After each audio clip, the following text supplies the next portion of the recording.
Hello and welcome to Grody and Unprofessional. My name is Justin McMenamy, and my mission is to share both profitable and painful leadership lessons I have acquired over a 20-year career as a misfit in corporate America. Today's episode is top shelf, as I have the opportunity to sit down with a former Tesla director and we discuss the good, the bad, and the ugly of the techno king himself, Mr. Elon Musk. Billy Samoa Saleebey, it is so good to have you on Grody and Unprofessional today. I have been looking forward to this conversation for a long time. Now, there's a lot of reasons to look forward to a conversation with you. You're the host of a podcast called the Inside Out Podcast. You're the CEO of a company called Podify that helps podcasters to improve their digital footprint. But that's not the subjects we're going to talk about today.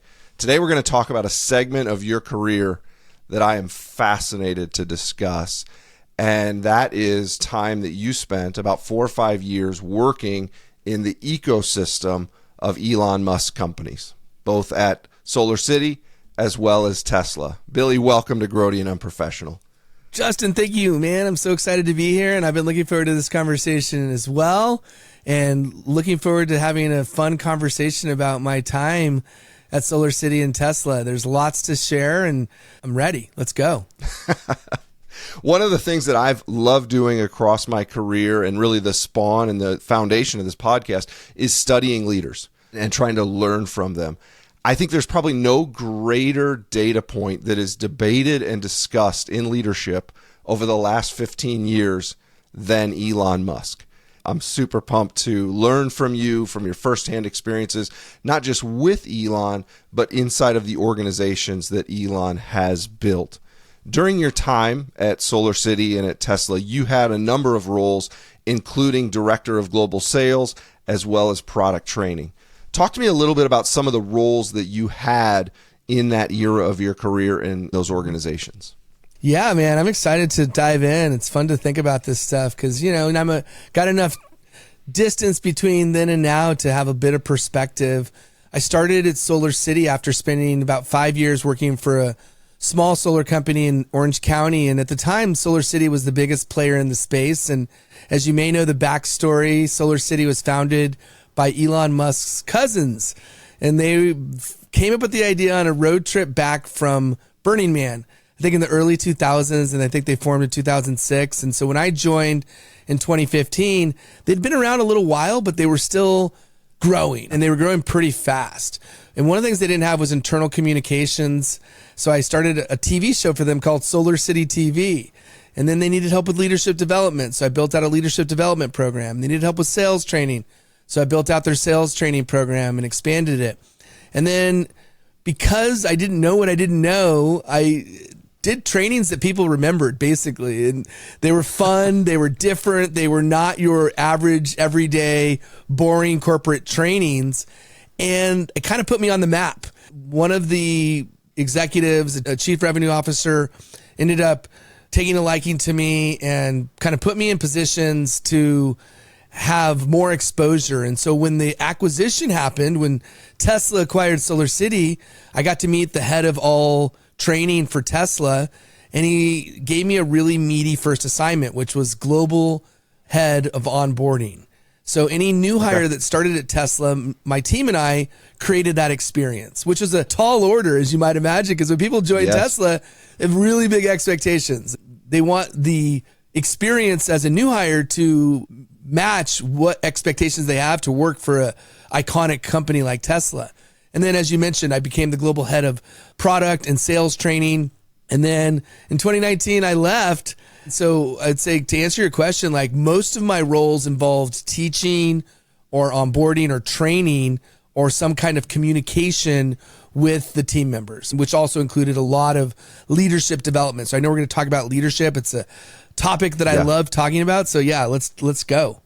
Awesome. I guess I'll start with, what was the interview process like, including the onboarding process for a company like Tesla? As you said, big expectations, probably a unique approach. If Elon has anything to do with it, it's going to be a unique approach. What did that process of interviewing and onboarding look like for most people coming onto Tesla? Yeah, so it depended on the role to some degree. So if you start at a major facility, let's take the Fremont factory or the Gigafactory or any of these big, giant facilities, one of the things that we tried to do was give people a flavor of what it's like to be there. So the onboarding experience specifically, we would take them on a factory tour, which is mind-blowing. You get to see the robotics and the human and how they work seamlessly together. And I don't know if you know much about the factory in Fremont, but Toyota owned it at one point. And Toyota, for those who don't know, is just a fascinating company to study because of their ingenuity when it comes to manufacturing. They really set the mold for how you do manufacturing generally, but certainly automotive manufacturing. Tesla, because they took over, and by the way, Elon got a steal on that factory. Because they took over that factory, they had a lot of interesting elements that they could use, but a lot of philosophies that they instilled. To your question, if you started at one of those places, I think one of the most memorable parts was to see firsthand what it's like to be in the facility. Even if you're not going to work on the factory floor, just going on a tour, I'm all about what are people going to remember. I follow this psychological rule called the peak end rule. People will remember a peak of an event and they'll remember the end of an event. So a peak of an event is like a highlight, one of those key moments that stand out. When you go on a factory tour, that's a highlight. And then you got to end strong. And so if you're not in one of those facilities, the onboarding experience would vary based on role. Such a big company, so you got to keep in mind that you still want people to have the magic and feel the magic of Tesla. So the thing that we tried to do is like, how do we give that if it's a remote role? And so things like if you're going to go to do a virtual training, that the virtual training is interactive. And that you get a chance to share like why you're here and what your backstory is. People want belonging when they join a company. Give people the sensation and the feeling that they're in the right place and they can start to build those relationships early. And so from an onboarding perspective, I think that the key pillars that we tried to bring to the table was memorable, interactive, and a sense of belonging. Like you're in the right place. You're with people who have a shared interest in a common mission, because it's a mission-driven company. And on the interview front, to the other part of your question, boy, Elon, if you're talking about Elon specifically, Elon's all about, do you have a remarkable track record of producing or doing things in a way that is noteworthy? He's not looking for a degree. He's not looking for, do you check a certain amount of boxes? Do you have a clear and obvious track record for doing things that mean something, that have been a meaningful contribution in your craft, in your field? That's what he's looking for. He's trying to figure that out. Now, of course, at the time, as a 60,000 person company, different hiring managers are going to have different things that they're trying to find and they're trying to look for. And you wonder like how much of Elon's magic materialized into the interview process throughout all the countless interviews. And I think to a certain degree it did, but then there's also the reality of like, hey, do you have the skill sets and do you have the prerequisites to be effective in your role? And so that plays into it too. But I think the biggest part of Elon that shines through across the board is mission. Accelerating our transition to sustainable, to renewable energy. That's really what we're striving for. That's a through line that would bleed across any interview that happened at Tesla.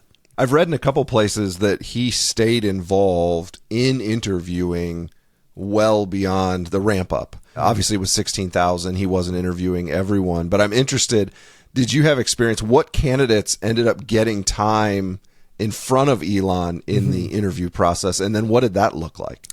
Yeah, so Elon still interviews people. Anybody that's going to work directly with Elon and anybody that has a significant executive level role or senior level role, or even some like badass engineers or people that are, we'll just call them world class, that are elite in their role. What he's looking for is, do they have examples of work that showcase that person's ability to be the best in the world at what they do? He'll also cut an interview short if it's not the right fit and immediately move on. He's going to know. He'll also look for, are you ethical?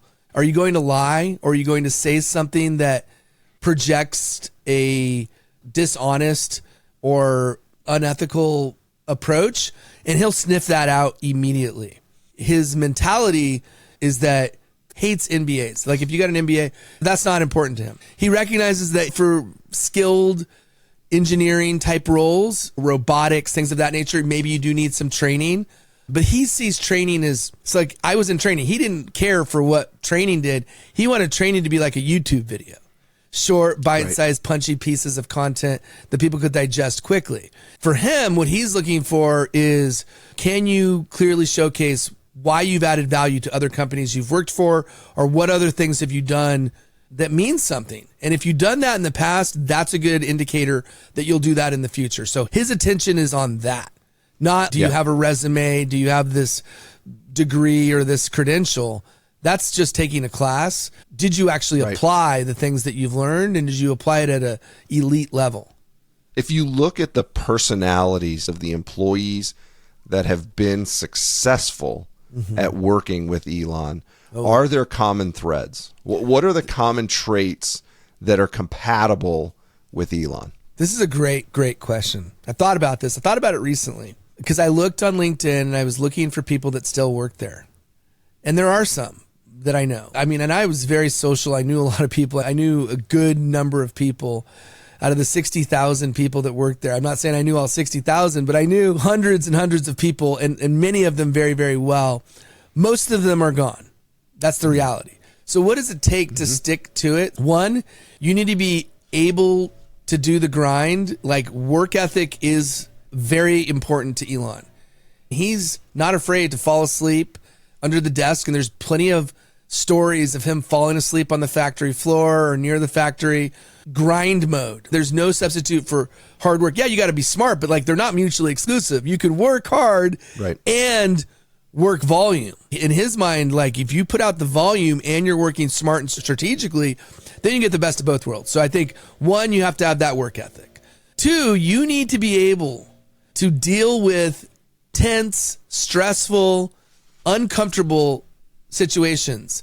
And for a long time, it's not easy to work there. Like, you're finding every quarter there's a new thing. I'm certain now a big thing is because of his taking a political role, you know, more of a political stance, and there's the reputation, dip in sales.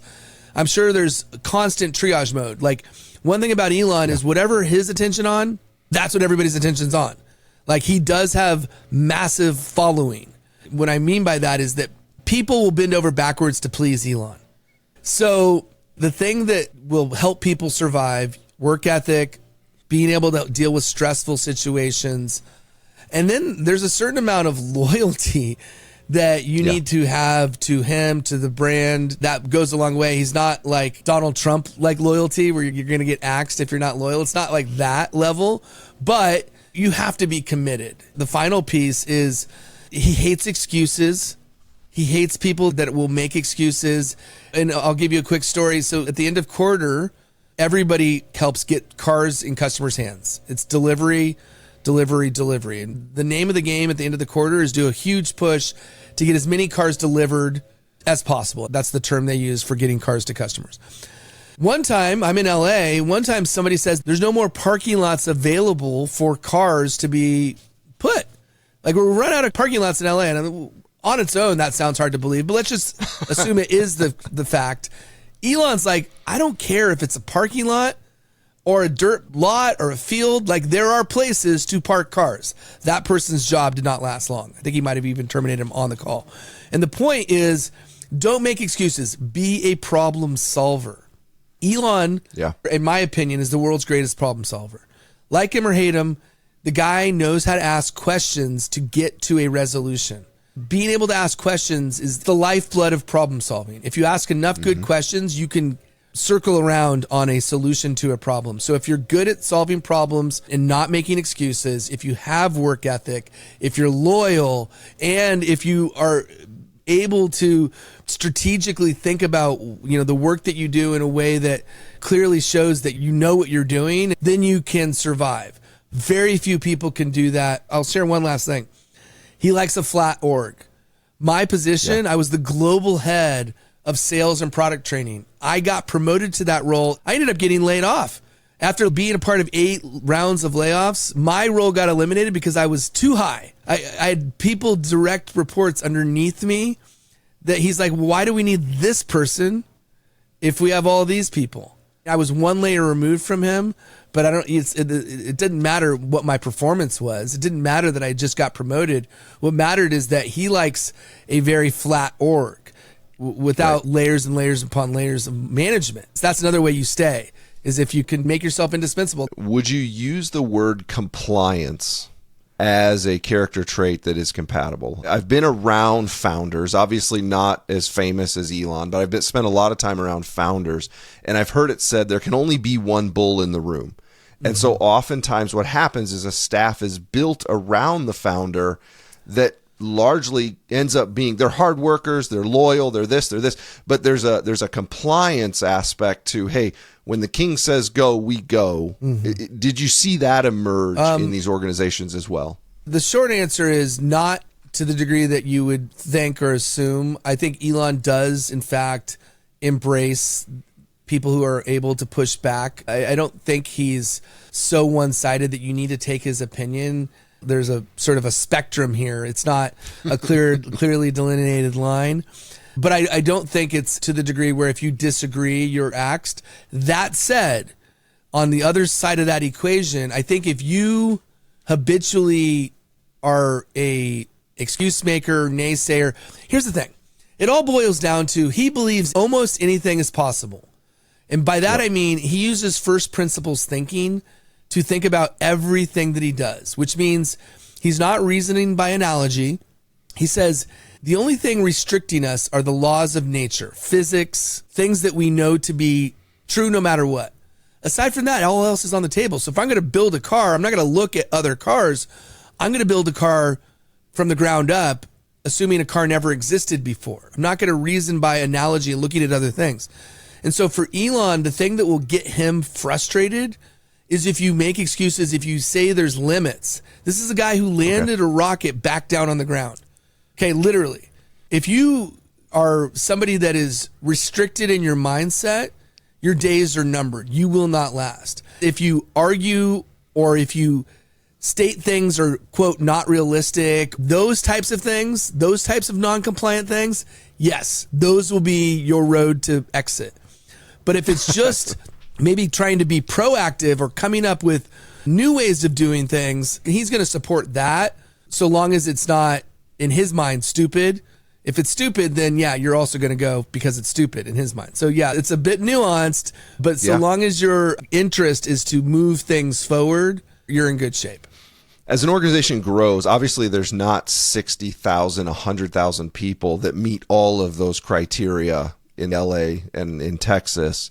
To what degree does the leaders in the organization mirror Elon to the rest of their company?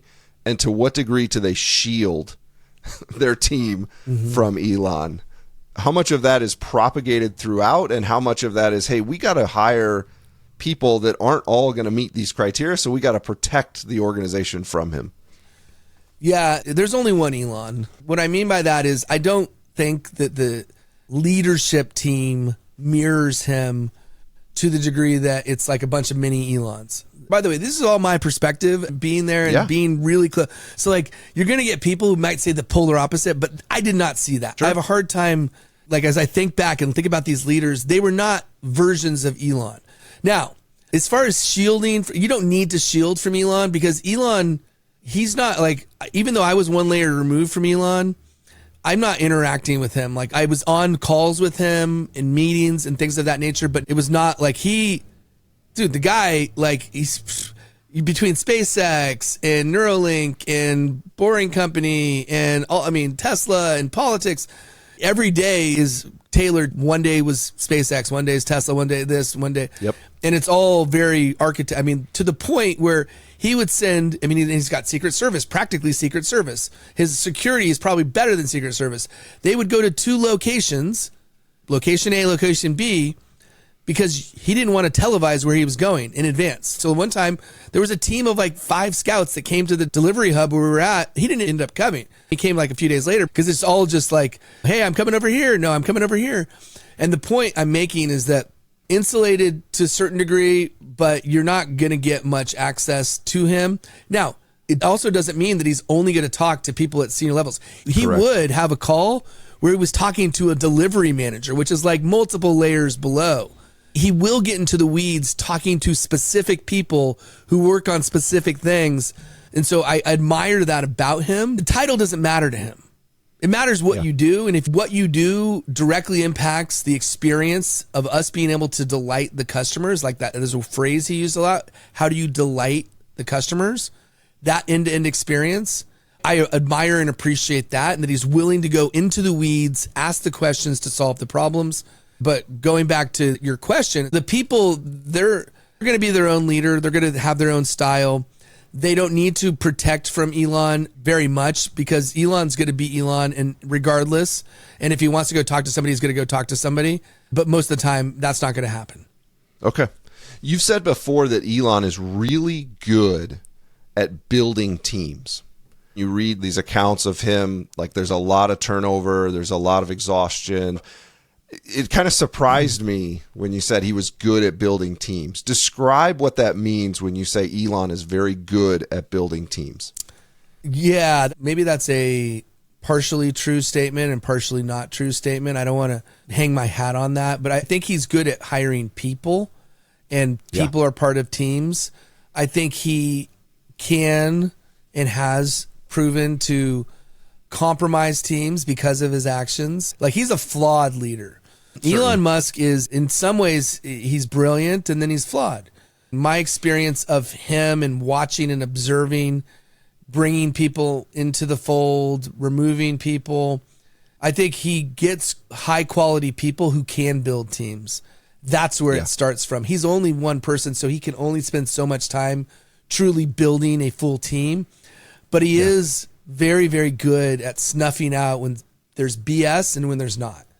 This is why he doesn't like sales. Makes sense. He hates sales. If he could have it his way, you would fall asleep on the keyboard and a Tesla would show up at your home.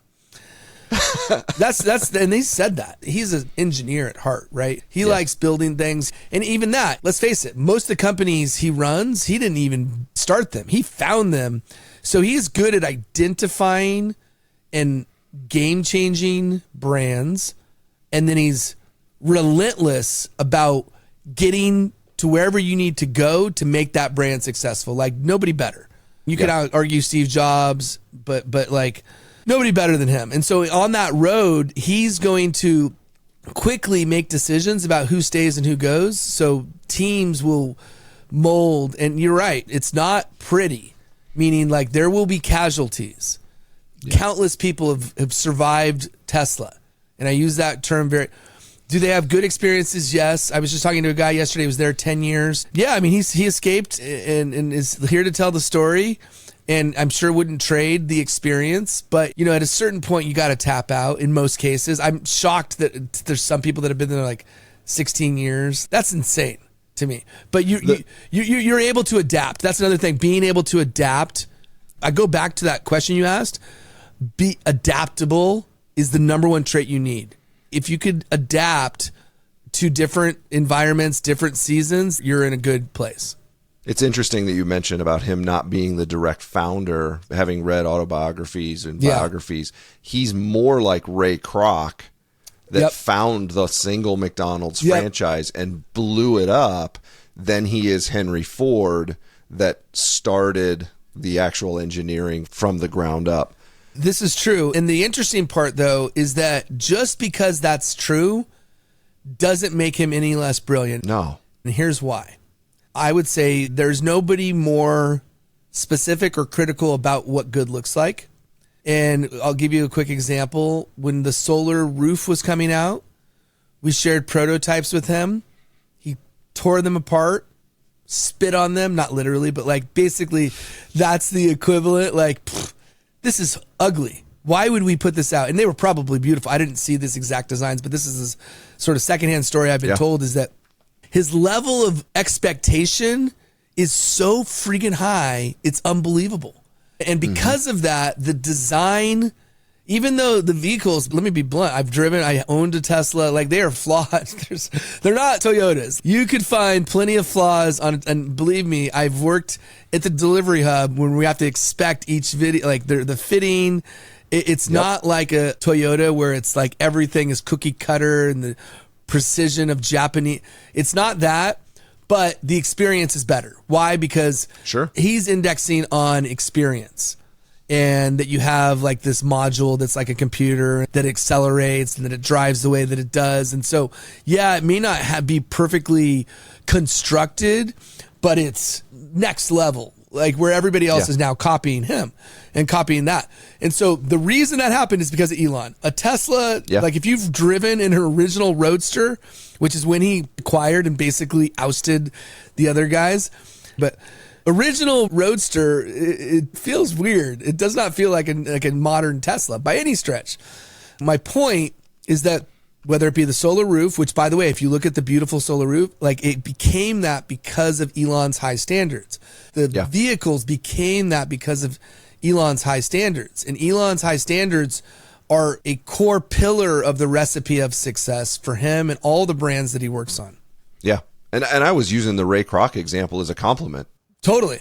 Because of his exacting standards is how it became the world's largest restaurant over the time that it did. Not wrong, not right, but a slightly different mindset that takes an existing thing and makes it world class. Yeah. Whereas I think there are others, and Musk has done the same thing in other categories, created the category from scratch. With Tesla specifically, it was really building upon, not big, but something that had already begun.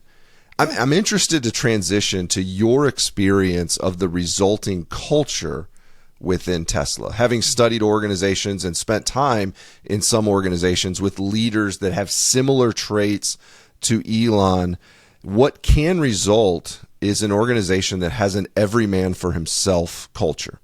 If you're never more than 15 minutes away from getting fired, I'm going to hoard any credibility I have. I'm going to hoard any assets that I have. In your experience, is Tesla a collaborative culture environment, or was it an every man for himself environment? Yeah, from my experience, where I sat in Tesla Academy, which was the training division of Tesla, it was very collaborative. Now, the manufacturing floor, if you're in the Gigafactory, I would imagine, and I don't know this to be true, I would imagine some of the Elon fear would sort of bleed through. But I think a lot of it depends on your direct manager and also the director above that manager. So even though there is some element of truth that you're 15 minutes away from being fired, it was mostly because of rifts, reduction in force or a change in policy as opposed to your performance. I would say Elon's wrath, so to speak, he could only really negatively influence the people in his direct orbit. And so I think as far as like going back to this collaborative, there is a certain amount of fear that you have working there. But if you do a good job and you make yourself indispensable, you can have a long career there. And when I left, I was ready. I was ready to leave Tesla. I was ready to leave corporate. It's been 10 years and I'd never intended to be in corporate. I was an entrepreneur when I was selling lollipops, blow pops in junior high. I always wanted to be an entrepreneur, and I fell into renewable energy, ended up selling solar to homeowners and broke the company record and therefore got promoted and on repeat. I got promoted so many times that I ended up being one layer removed from Elon Musk. So I had a career I didn't expect, and I made a lot of money and got a lot of shares and all the things you would expect to go with a corporate experience.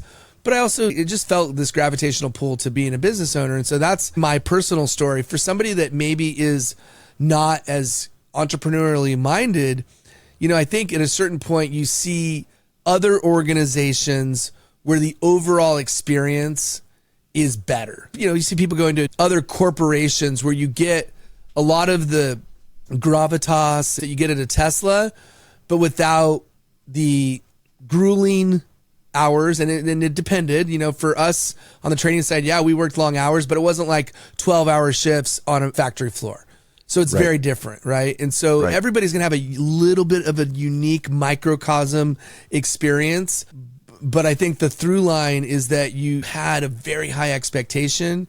There is that risk of like, is my job going to be here for the long term? Will my position be eliminated? Even a guy who's a manager at a service center, his job was eliminated. He just told me as part of the last rounds of rifts. I'm like, so they're still happening.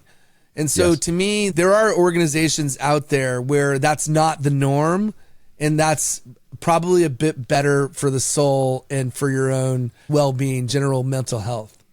As I've talked to employees and read about employees, that kind of similar description of what you've had, they'll almost put it in a category as if you talk to someone who climbed Everest. It was amazing. I worked harder than I ever thought I would work. I had to train to get there. I almost died, but I made it. And here I am. Am I ever going to climb Everest again? No, but I'm going to tell you that I climbed Everest. I want to show you the pictures. I want to talk to you about it. I'm so proud of having done that. It's just an interesting observation of people. And I think you read Jobs biographies, you read people that worked at Apple. There are similarities. You mentioned Jobs. Jobs is an obvious comparison that people regularly use with Elon.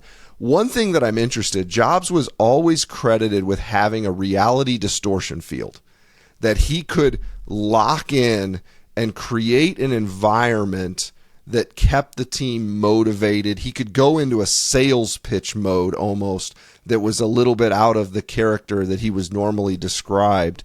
Did you ever see, or do you think it's in Musk's capacity to have this kind of turn on the charm, turn on the charisma to get the sale, to bring you in, to get the buy-in? Or is it truly first principles physics dominates every relationship, every conversation, every product design? Yeah. Well, first of all, the Mount Everest analogy, it checks out. I think that's spot on, and I completely agree. It holds water 1,000,000%. Like, you do feel like it's a rite of passage. Like, you've really sort of accomplished something by being a part of Tesla and surviving, and not only surviving, but being a contributing team member. Jobs is far more charismatic than Musk, but Musk is charismatic in his own way, in his own quirky, sort of probably on the spectrum type of like way. Like, he's able to paint a vision, and because of his track record for success, even if he might not always hit his dates, he generally hits his target, albeit later than what he usually says. He does have this reality distortion, like to some degree, like he suspends all level of limiting beliefs. And because of that, then inspires others to have that same type of mindset. As far as him turning it on, going to all hands was very inspiring, was very uplifting and energizing. I still remember him talking about, and this is when the shares were like $200 a share. He's like, it's going to be a $4,000 share. And now it is, assuming the splits, if you do the math, it's more than that, I think, in some cases. So you can't help but to be mesmerized by his vision and inspired by that, even if it's awkwardly presented. I think you kind of ignore that awkward. A lot of people dog his speaking. I don't think he's not a great public speaker in the traditional sense, but in a lot of ways, you're riveted, you're captivated. So for me, even if it doesn't look perfect or flow perfectly, the end result is the same. As far as on a smaller level, I didn't see that kind of like, not rah, but like charismatic. It was more practical and more operational in nature as opposed to inspirational in nature. Mm-hmm. There's a book that was written a number of years ago. It's one that, as I read it, it was a watershed event for me in my process of understanding leadership. And it's a book named From Barbarians to Bureaucrats. It was written by a guy named Larry Miller. He describes the barbarian leader, as an action-oriented person, has little patience for planning or administration, does not operate within a hierarchy, is a command-style decision maker, unlikely to consult with others or to delegate. They carry the sword into battle. These are your Jack Welches. These are your Alexander the Greats. These are your Henry Fords. I think Elon Musk is probably the most studied and scrutinized barbaric leader of our age. One of the aspects of a company in its barbaric phase is that it's highly efficient on the spectrum of making decisions. Because when the CEO is able to be involved, they make the decision is made, we all know where to go, we all run, we're all lined up. What happens, though, is that the CEO either becomes diluted because the company gets bigger and bigger and bigger and bigger, or the CEO exits, either through death or the sale of the company.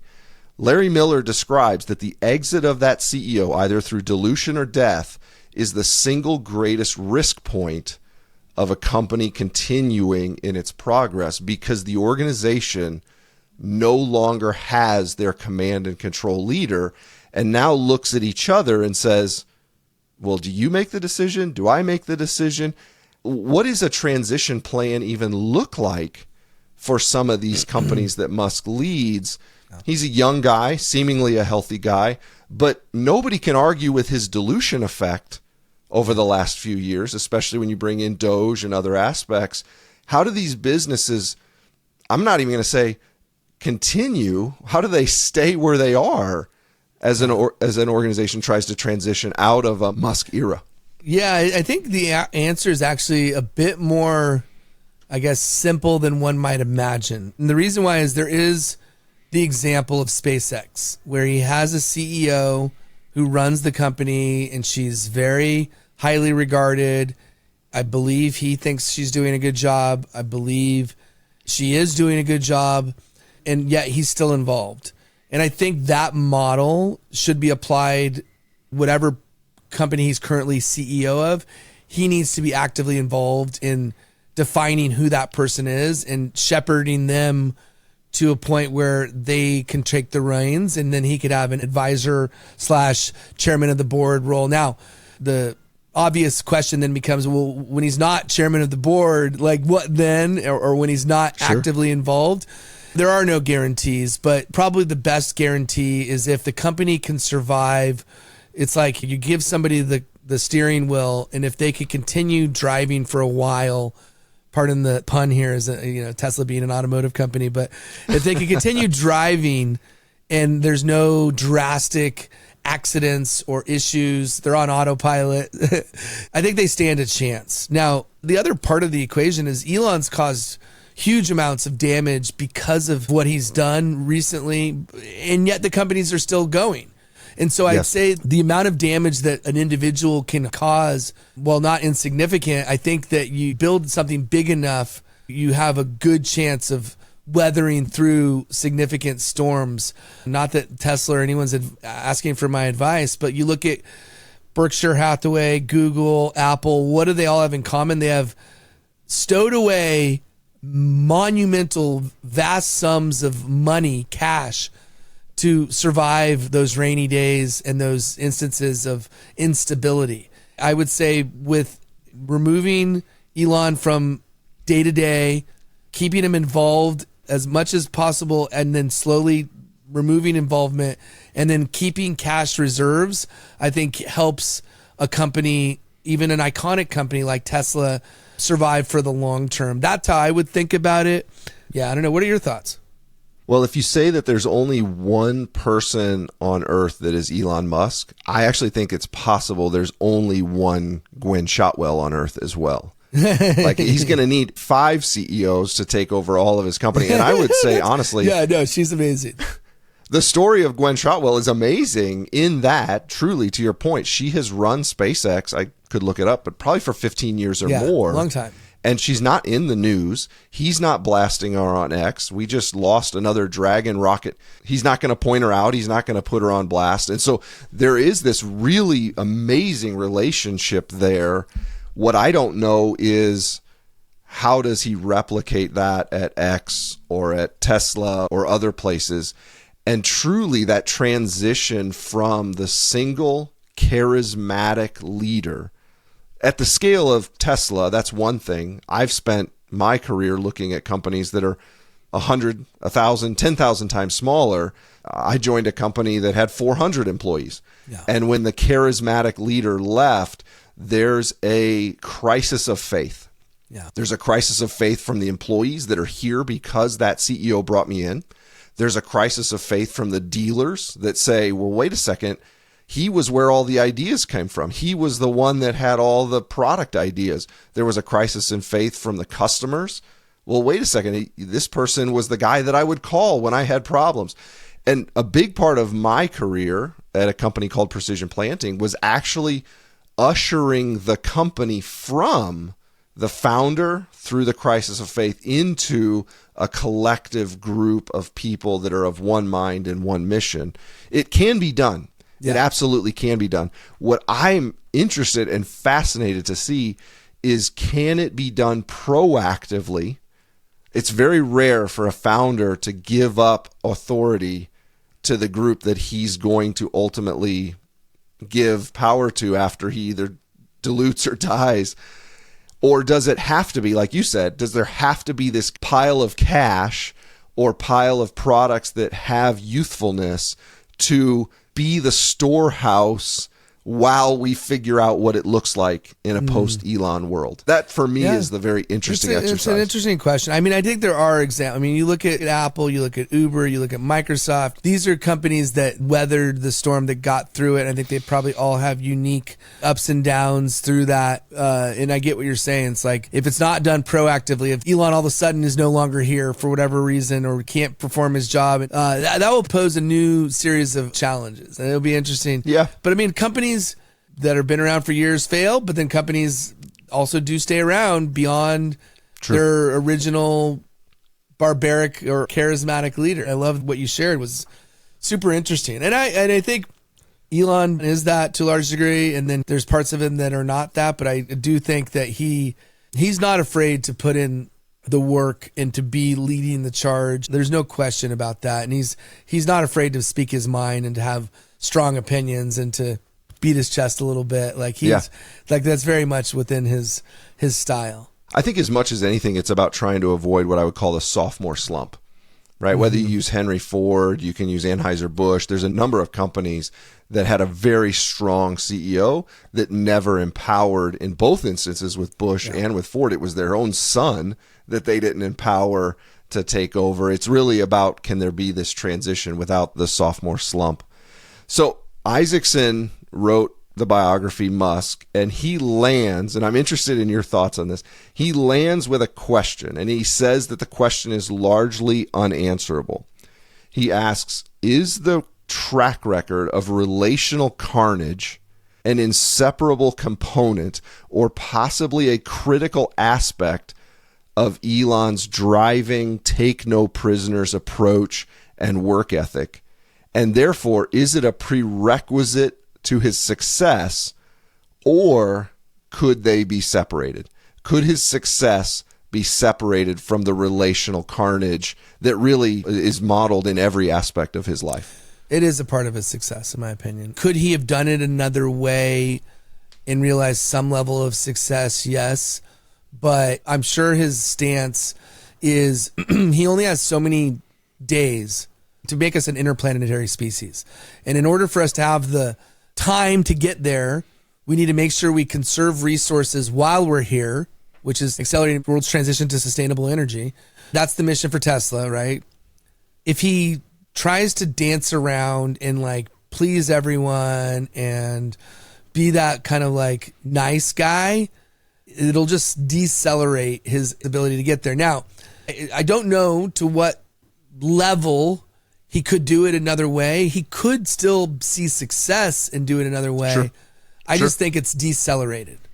I think because he himself is that way, he operates the sort of startup, move fast and break things. He's the poster child of that, right? Move fast, break things. Don't be afraid of the carnage that exists of how you impact other human beings, because the greater good is man's survival.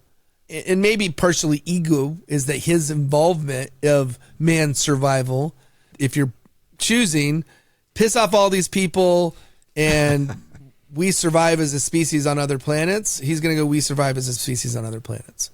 Yeah.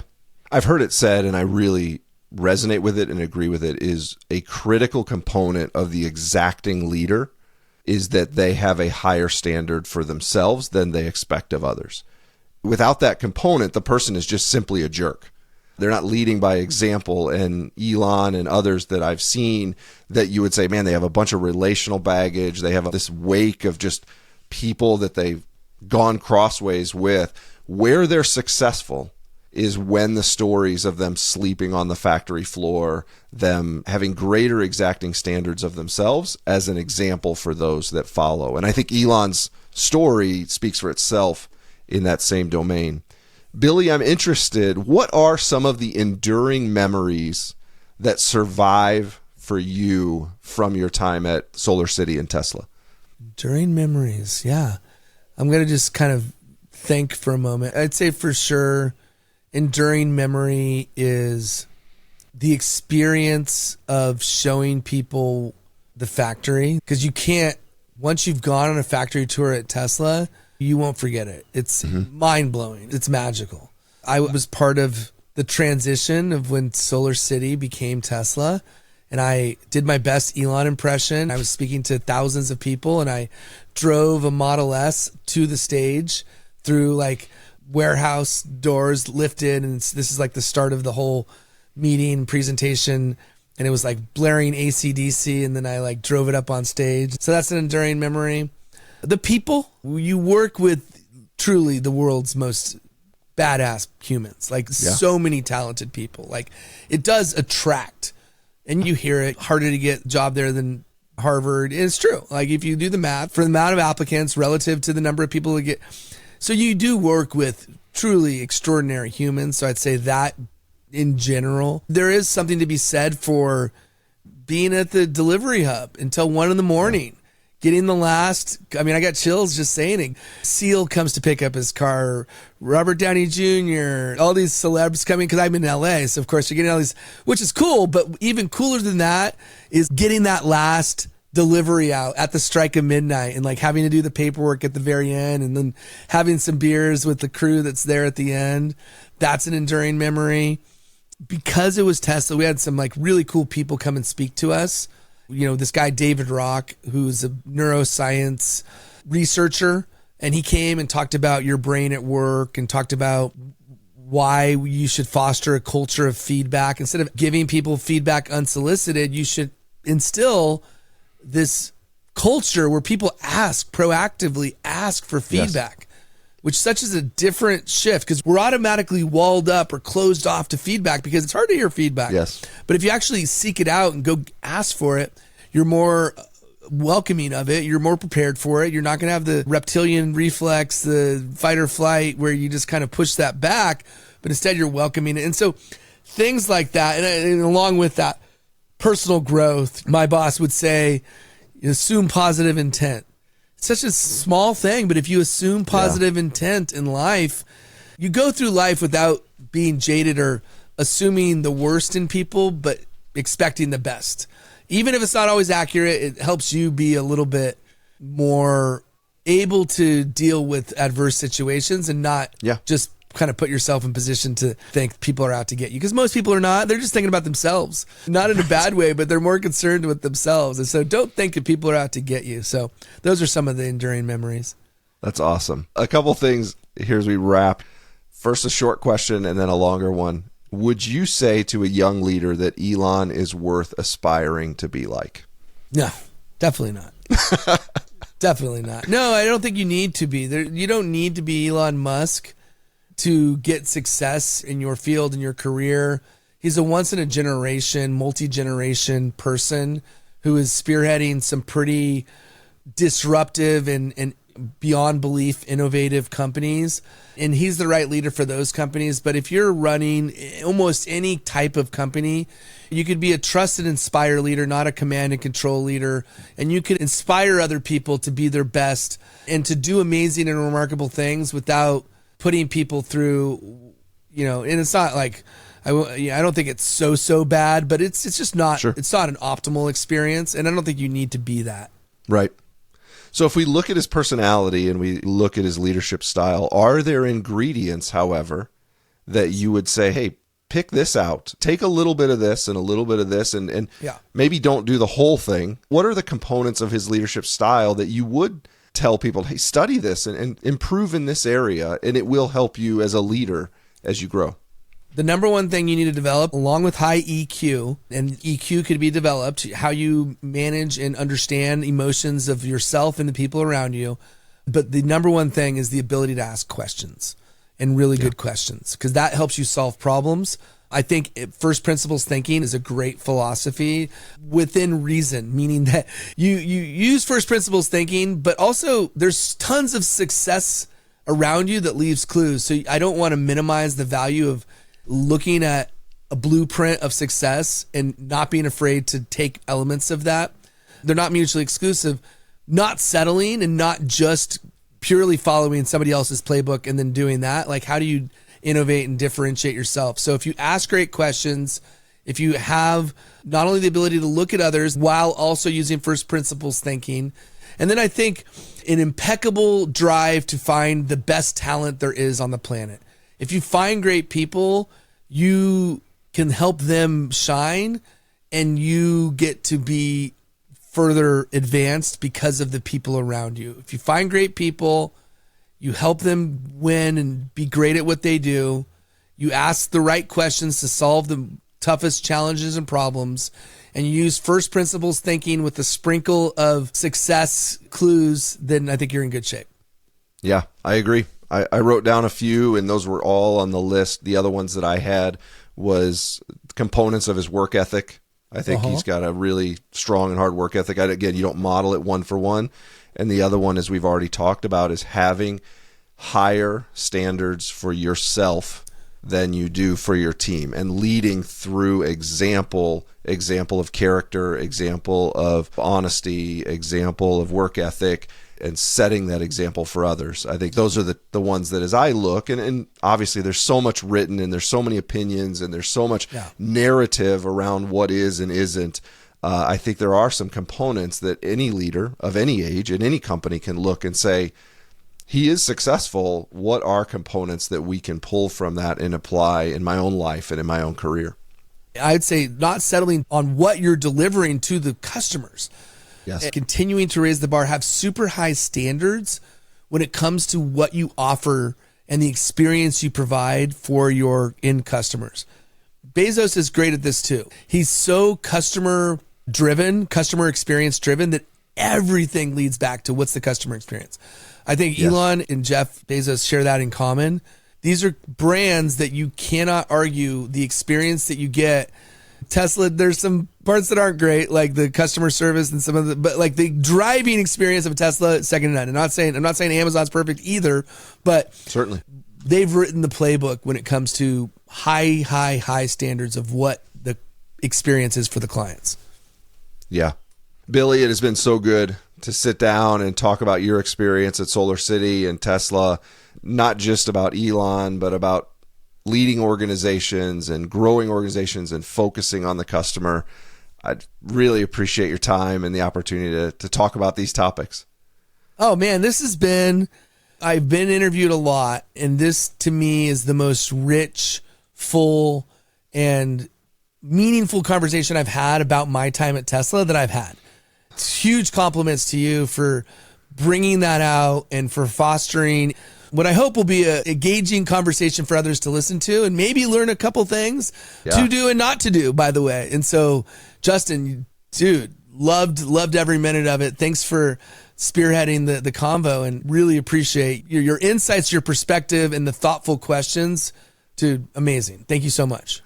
Well, for those of you listening, that is the sound of me blushing right there.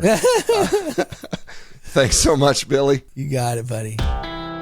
For those that wish to advance the grody and unprofessional mission, please consider commenting on and rating the show on any podcast platform of your choice.